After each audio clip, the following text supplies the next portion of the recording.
Hello friends, open thoughts channel में आपका हार्दिक स्वागत है।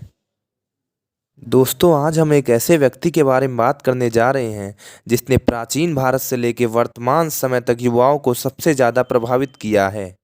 वो ऐसे स्वामित्व हैं जो देश के हर युवा के लिए आदर्श हैं और रहेंगे। उनकी कही बात पर जो भी अमल कर लेगा, जीवन में उसे असफलता का मुंह कभी नहीं देखना पड़ेगा। तो दोस्तों, वो व्यक्ति हैं स्वामी विवेकानंद जी, जिनके कुछ रोचक तथ्य आज हम आपको बताना चाहेंगे। स्वामी विवेकानंद का जन्म 12 जनवरी सन 1863 को सूर्योदय से 6 मिनट पूर्व 6:33 पर हुआ था। उनके मां का नाम भुवनेश्वरी देवी तथा पिता का नाम विश्वनाथ दत्ता था। उनके पिता कोलकाता के हाईकोर्ट में कार्यरत थे। उनके परिवार ने उनका नाम दुर्गादास रखने की सोची थी, पर माता द्वारा स्वप्न के आधार पर उनका नाम वीरेश्वर रखा गया, लेकिन उनका आधिकारिक नाम नरेंद्र नाथ ही रखा गया था। जब बचपन में स्वामी जी क्रोधित होते थे तो उनकी मां भुवनेश्वरी देवी उनके ऊपर ठंडा पानी डालती और कहती थी, ओम नमः शिवाय का जप करो। यह जप करने से वे शांत हो जाते थे। यह उनके परिवार का हिंदुत्व के प्रति आस्था को दर्शाता है। यही गुण विवेकानंद में भी जागृत होते जा रहे थे। उन्हें जानवरों से इतना प्यार था कि बचपन में उन्होंने गाय, बंदर, बकरी और मोर जैसे जीव पाल रखे थे। पिता की मृत्यु के बाद उनके घर में खूब गरीबी आ गई थी, इसलिए कई बार स्वामी जी झूठ बोल देते थे कि उन्हें उनके दोस्तों ने खाने पर इनवाइट किया है, ताकि बाकी लोग ठीक से खाना खा सकें।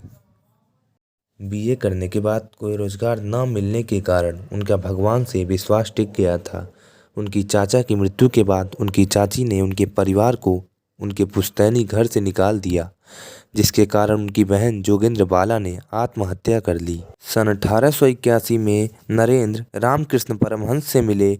अध्यात्म के प्रति अपने सभी प्रश्नों का उत्तर पाकर उन्होंने उनको गुरु मान लिया और सनातन धर्म के प्रति अपनी इच्छा एवं निष्ठा को और मजबूत किया। स्वामी जी ने रामकृष्ण परमहंस जी पर कभी भी पूर्ण रूप से विश्वास नहीं किया। वे हमेशा उनकी परीक्षा लेते थे, उनसे अनेकों प्रश्न पूछते थे तथा अपने प्रश्न का उत्तर प्राप्त कर ही लेते थे। खेतरी के राजा महाराजा अजीत सिंह स्वामी जी की मां को आर्थिक सहायता के तौर पर नियमित रूप से 100 रुपये भेजते थे। यह प्रबंध एकदम गोपनीय था। उनकी कुछ लिखी हुई किताबें कर्मयोग 1896, राजयोग 1896, वेदांत शास्त्र 1896, कोलंबो से अल्मोड़ा तक के भाषण 1897, भक्ति योग इत्यादि को लोग आज भी बहुत ही दिलचस्पी से पढ़ते हैं तथा खूब पसंद करते हैं। वह वेद, उपनिषद, रामायण, गीता और कई पुराणों में भी काफ़ी रुचि रखते थे। यह गुण उन्हें उनके माँ से मिला था। वह अपनी माँ को सदा पूजनीय मानते थे और सदा उनकी पूजा करते थे। स्वामी जी ने 11 सितंबर सन 1893 में अमेरिका स्थित शिकागो धर्म संसद में अपना भाषण दिया और पूरी दुनिया के सामने सनातन धर्म की विशेषताएं और स्वामित्व का प्रदर्शन किया। उन्हें उनके ऑर्डिनरी स्किल्स के लिए जाना जाता था। क्या आपको पता है, बीए में स्वामी जी के अंग्रेजी में सिर्फ 50% नंबर के ही आसपास रहते थे, लेकिन फिर भी उन्होंने शिकागो में पूर्ण अंग्रेजी में भाषण देकर सबको हैरान कर दिया था। उन्होंने भविष्यवाणी की थी कि वो 40 वर्ष से अधिक उम्र प्राप्त नहीं कर सकेंगे। उनकी यह बात सच साबित हुई थी और 39 वर्ष की उम्र में 4 जुलाई 1902 को उनका निधन तीसरी बार दिल का दौरा पड़ने से हुआ। उनको पूरी 31 बीमारियां थीं, जिनमें से एक बीमारी निद्रा रोग से ग्रसित होना था। 29 मई 1897 को शशि भूषण के नाम लिखे पत्र में उन्होंने यह कहा था कि मैं जिंदगी में कभी भी बिस्तर पर लेट ही नहीं सका। अंतिम में उनके शिकागो भाषण की कुछ अंशों को सुनकर हम सीख लेते हैं। Of America.